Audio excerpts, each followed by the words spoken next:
सदर ट्रंप ने फौज को ईरान पर ताजा हमलों का हुक्म दे दिया। अमेरिकी अखबार का दावा, रिपोर्ट के मुताबिक हमले मुमकिन तौर पर इसी हफ्ते के आखिर में शुरू हो सकते हैं। अमेरिका और इसराइल ईरान की तवानाई के मराकज पर हमला करने की तैयारी कर रहे हैं। मुमकिन हमले में ईरान के बिजली घरों और ऑयल रिफाइनरी समेत तवानाई से मुतालिक तंसीबात को निशाना बनाया जा सकता है। अमेरिकी सदर डोनाल्ड ट्रंप कहते हैं, ईरान बस गुस्सा दिलाता है, झूठ बोलता है और हकायक तोड़ मरोड़ कर पेश करता है। इस पर एतमाद कम होता जा रहा है। हम ईरान पर बहुत सख्त हमले करेंगे। एक वक्त आएगा जब वो कहेंगे हम अब मजीद बर्दाश्त नहीं कर सकते।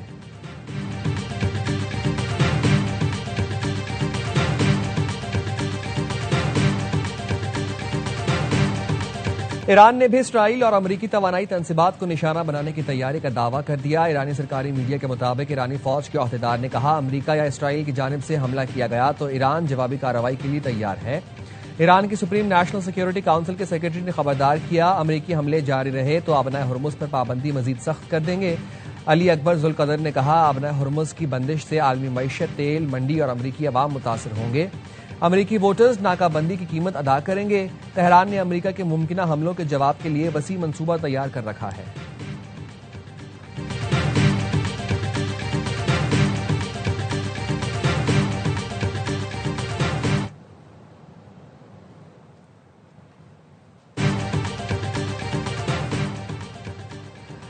ईरान पर हमले में ताउन नाकाबिले कबूल है, चाहे वो माजी के दिफाई मुआहिदों की बुनियाद पर ही क्यों ना हो।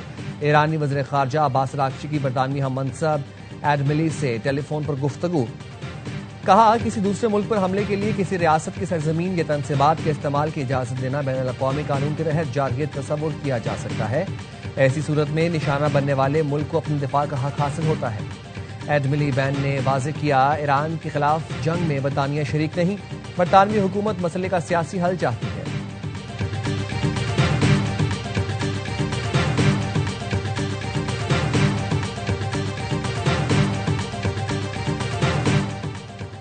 ओमान के करीब ऑयल टैंकर पर हमला। यूके मैरीटाइम ट्रेड ऑपरेशंस के मुताबिक ऑयल टैंकरों को नामालूम समत से प्रोजेक्टाइल से निशाना बनाया गया।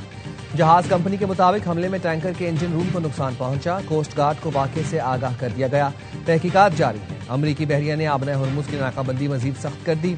अमरीकी सेंट्रल कमान के मुताबिक ईरान के खिलाफ बहरी नाकाबंदी के दौरान 30 तिजारती जहाजों का रुख मोड़ दिया गया। 2 को गैर फाल और 2 पर चढ़कर तलाशी ली गई। इंसानी हमदर्दी की बुनियाद पर तकरीबन 30 इमदादी जहाजों को नाकाबंदी से गुजरने की इजाजत दी।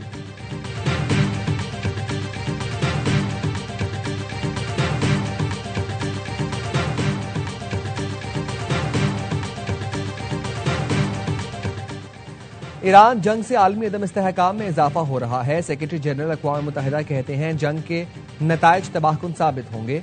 इस तनाज़े ने तवानाई की मंडियों को मुतासर किया है, खुराक और खाद की कीमतों में इजाफा किया है और आलमी सप्लाई चेन्स भी दबाव बढ़ाया है। उन्होंने आलमी बरादरी पर जोर दिया, कशीदगी में कमी और अमन के क़याम के लिए फौरी और मौसर इक़दाम किए जाएं।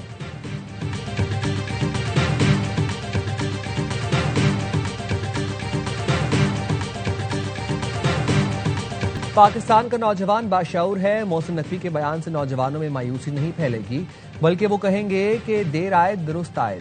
DGISPR lieutenant general Ahmed Sharif Chaudhary कहते हैं, पाकिस्तान के नौजवानों को क्लैरिटी है। हम इस उम्र में इतने क्लियर नहीं थे जितने वो हैं। दुनिया के हालात देखकर उन्हें रियासत की अहमियत का मुझसे और आपसे ज्यादा अंदाजा है। वो पाकिस्तान से मोहब्बत करते हैं, उन्हें पाकिस्तान पर यकीन है। उन्हें पता है पाकिस्तान के सिवा उनकी पहचान है न इज्जत। उन्हें क्या चैलेंजेस दरपेश हैं वो जानते हैं और वो बेहतर तब्दीली के ख्वाहिशमंद हैं। आबादी के लिहाज से आज का नौजवान ही सबसे बड़ा स्टेक होल्डर है। अगर तब्दीली पर बहस हो रही है तो इससे नौजवानों के हौसले टूटे, ना उम्मीद कम हुई।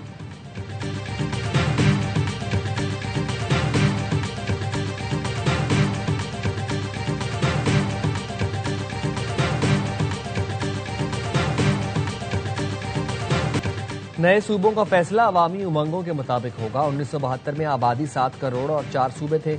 आज आबादी 25 करोड़ हो चुकी। आबादी 3 से 4 गुना बढ़ गई और वही 4 सूबे हैं। DGISPR की press conference lieutenant general Ahmed Sharif Chaudhry ने कहा, गवर्नेंस का अमल जमूत का शिकार नहीं रह सकता। वक्त के साथ टेक्नोलॉजी, आबादी और रियासती जरूरियात में तब्दीली आती रहती है। अवाम की ख्वाहिशात ही सबसे अहम है। मुल्क को दरपेश मुताबिद मसाइल का हल मौसर हुक्मरानी और बेहतर इंतजामी निज़ाम से जुड़ा हुआ है। पाकिस्तान की सिक्योरिटी के लिए गुड गवर्नेंस इंतहाई अहम है। देखना पड़ेगा कि मौजूदा इंतजामी ढांचा गुड गवर्नेंस की जरूरियात पूरी कर रहा है या नहीं। मसाइल हल नहीं हो रहे, इसका मतलब है अच्छी हुक्मरानी के लिए कुछ करना पड़ेगा। गुड गवर्नेंस के लिए अगर इंतजामी तब्दीली की जरूरत हो तो उसे हो जाना चाहिए और उसे होने दें। फैसले सियासी जमातों, मुंतखब क़यादत और जमहूरी अमल के जरिए होने चाहिए। काबिल एहतराम सियासतदानों समेत तमाम पार्टियों की ख्वाहिश है मसाइल हल हों।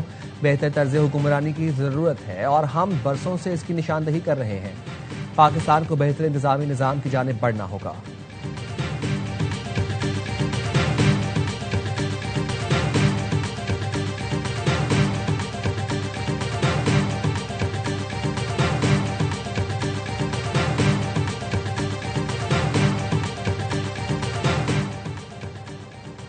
मौजूदा निज़ाम अवाम को सहूलत देने में नाकाम हो चुका है। MQM के रहनुमा मुस्तफ़ा कमाल कहते हैं एडमिनिस्ट्रेटिव यूनिट से मुताल्लिक मोहसिन नकवी ने जो बात की वो बहुत पहले से कर रहे हैं। तमाम जमातों को बैठना होगा। वफाकी वज़ीर अलीम खान का एक्स पर बयान, कहा बढ़ती आबादी के दबाव के पेश नज़र सूबों में इंतजामी बुनियादों पर तकसीम नागुज़ीर है। नए इंतजामी यूनिट से अवाम के मसाइल उनकी दहलीज पर हल हो सकेंगे। वज़ीर दाखिला मोहसिन नकवी के बयानात इंतजामी इस्लाहात से मुतालिक पेशरफ्त साबित हो सकते हैं।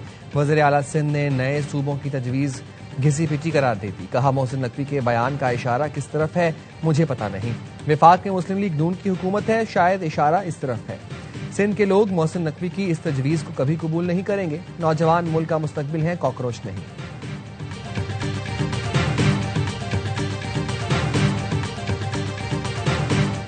आर्टिकल 5 वाज़ेह करता है वफादारी सिर्फ रियासत से होगी। हार्ड स्टेट का मतलब रियासत के साथ गैर मशरूत वफादारी है। क्या हम हार्ड स्टेट हैं? नहीं, इसका हरगिज मतलब नहीं। मिलिट्री रियासत चला रही है।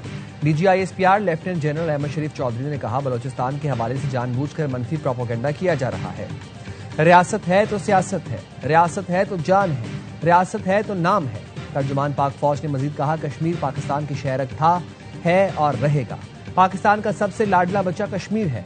बोलते हैं काबिज फौज नहीं चाहिए। तुम्हें पता है कश्मीरी और फौज का रिश्ता क्या है? 1 लाख फौजी कश्मीरी हैं।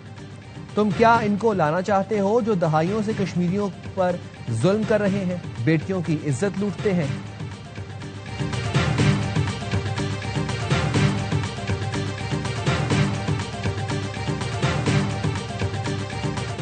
मुनासिब नहीं है कि आप वजीर आजम फॉर्म 47 का है। वो सदर ने जो वोट लिए हैं वो किस फॉर्म के थे? एक दूसरे बरखुरदार हैं। वो फरमा रहे थे सिस्टम जो है ये बस अब खत्म हो चुका है। ओ भाई, इस सिस्टम में तुमने 30 साल का सफर 3.5 साल में तुम कहां से चले हो और कहां पहुंचे? वज़ीर आज़म अगर फॉर्म 47 का है तो बताएं सदर मुमलिकत ने जो वोट लिए वो किस फॉर्म के थे? राना सनाउल्लाह कहते हैं अगर ये सिस्टम फेल हो गया है तो फिर ये कहने वाले बताएं कि उन्होंने 30 साल का सफर 3 साल में कैसे कर लिया।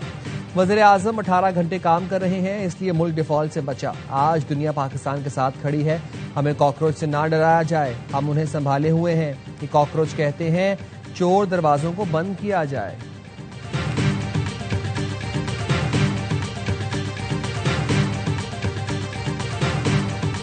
मैं कश्मीर के अवाम को वही हकूक़ दिलाना चाहता हूँ जो हर पाकिस्तानी शहरी को हासिल है। इसमें से पहले है हक हाकमियत। हक हाकमियत का मतलब है आपका वोट, आपका फैसला। 2 अगस्त को हक हाकमियत के लिए तीर पर मोड़ लगाएं। कश्मीर के अवाम को वही हुकूक दिलवाना चाहता हूँ जो हर पाकिस्तानी को हासिल हैं। उनमें सबसे पहले हक हाकमियत है। बिलावल भुट्टो जरदारी कहते हैं हक हाकमियत के लिए कल तीर पर मोहर लगाएं। कश्मीर की हुकूमत और मुस्तकबिल के फैसले कश्मीर के अवाम करें। चेयरमैन पीपल्स पार्टी ने मजीद कहा पाकिस्तान की फौज हमारी रेड लाइन है। कश्मीर सरहद पर हमारा सिपाही जान खतरे में डालकर मुल्क की हिफाजत कर रहा है। हमारे सिपाही किसी सियासी बहस का निशाना नहीं बनने चाहिए, वो कौम का फख्र है।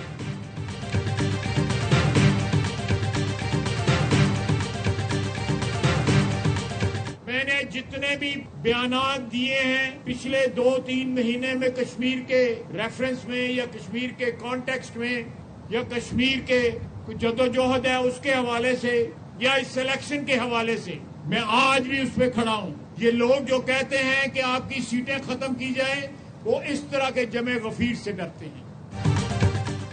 मुल्क की सियासी तारीख में नया बाब शुरू हो रहा है। वज़ीर दिफा ख्वाजा आसिफ का सियालकोट में कारकुनों से खिताब। कहा कश्मीर के हवाले से जितने भी बयानात दिए हैं आज भी उस पर कायम हूं। वाज़ेह करना चाहता हूं, अपने बयानात पर आज भी खड़ा हूं। मैंने कहा था मुहाजिरीन की सीटें खत्म नहीं होंगी। मुहाजिरीन ने कुर्बानियां दी, उनके प्यारे शहीद हुए। 60 साल से बैरून मुल्क बैठे लोग कहते हैं मुहाजिरीन की सीटें खत्म कर दो। मकबूजा कश्मीर में कश्मीरी पाकिस्तानी परचम बुलंद करके पाकिस्तान जिंदाबाद का नारा लगा रहे हैं। नून लीग आज़ाद कश्मीर में हुकूमत बनाएगी। कश्मीर कॉज को तक़वियत मिलनी चाहिए, उसे कमजोर नहीं होने देंगे।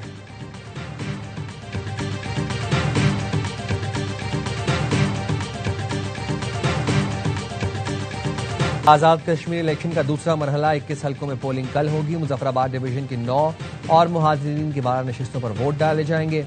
इंतजामात मुकम्मल, 25 सियासी जमातों के साथ आज़ाद उम्मीदवार भी मद्दे मुकाबिल होंगे। सिक्योरिटी सख्त, हसास पोलिंग स्टेशन पर इजाफी नफरी होगी। पहला मरहला 27 जुलाई को मीरपुर डिवीजन में मुकम्मल हो चुका। आखिरी मरहले की पोलिंग 10 अगस्त को पूंछ डिवीजन में होगी।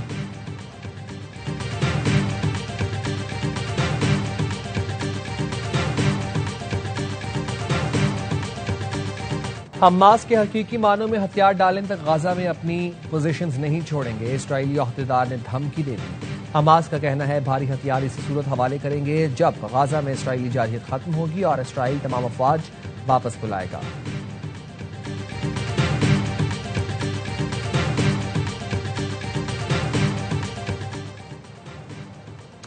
एफबीआर ने रवां माली साल के पहले माह में टैक्स वसूली का हदफ हासिल कर लिया। दस्तावेज के मुताबिक एफबीआर ने जुलाई में मुकर्रर हदफ से 40 अरब रुपए ज़ायद टैक्स इकट्ठा किया। जुलाई के लिए टैक्स वसूली का हदफ 780 अरब रुपए मुकर्रर था। एफबीआर ने 918 अरब रुपए की मजमूई टैक्स वसूली की, जिसमें 98 अरब रुपए के टैक्स रिफंड्स जारी किए गए। रावलपिंडी इस्लामाबाद में बारिश, रावल डैम के स्पिलवेज खोल दिए गए। रावल डैम में पानी की सतह 1748 फुट तक पहुंचने पर स्पिलवेज खोले गए। बारिश के बायस 12 कऊ में नशीबी इलाके ज़ेरे आब, राजा बाजार, आफंदी कॉलोनी, ढोक काला खान की गलियों में पानी जमा। मलकवाल, नारोवाल, चिन्योट, डस्का में कहीं हल्की कहीं तेज बारिश। थरपारकर में गरज चमक के साथ मूसलाधार बारिश। छाछरो, इस्लामकोट और नंगर पार्कर में बादल जमकर बरसे। इस्लामकोट में आसमानी बिजली गिरने से बाप बेटे समेत 3 अफराद जान से गए, 3 जख्मी हुए।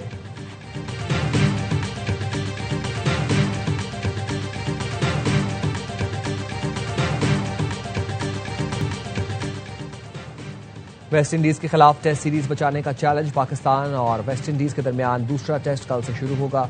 दूसरे टेस्ट से पहले कौमी टीम की प्रैक्टिस। प्लेइंग 11 में शान मसूद की जगह अब्दुल्ला शफीक की शमूलियत का इम्कान।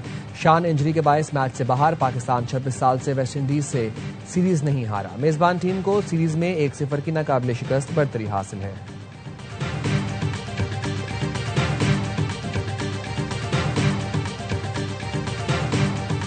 जिंदगी में मेरी जान, अगर आजमाइश और गुमराही ना आए तो नेक और बद का पता कैसे चले।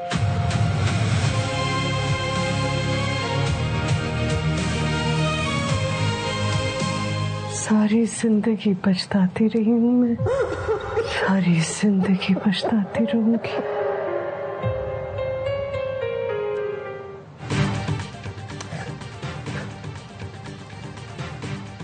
खत्म होने के करीब थ्रीज एंटरटेनमेंट का मेगा ड्रामा दर निजात आ रहा है। आज रात 8 बजे सिर्फ एयरवाई डिजिटल पर।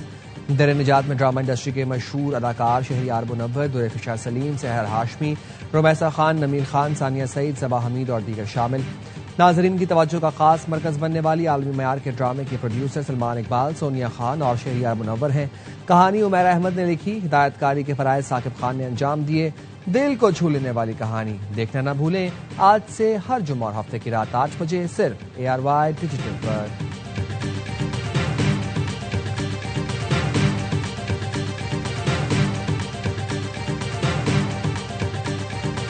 और ARY film, Salman Iqbal films और बिग बैंग फिल्म्स की पेशकश आग लगे बस्ती में ने दुनिया भर के बॉक्स ऑफिस पर 101 करोड़ रुपए का तारीखी संगे मील अबूर कर लिया।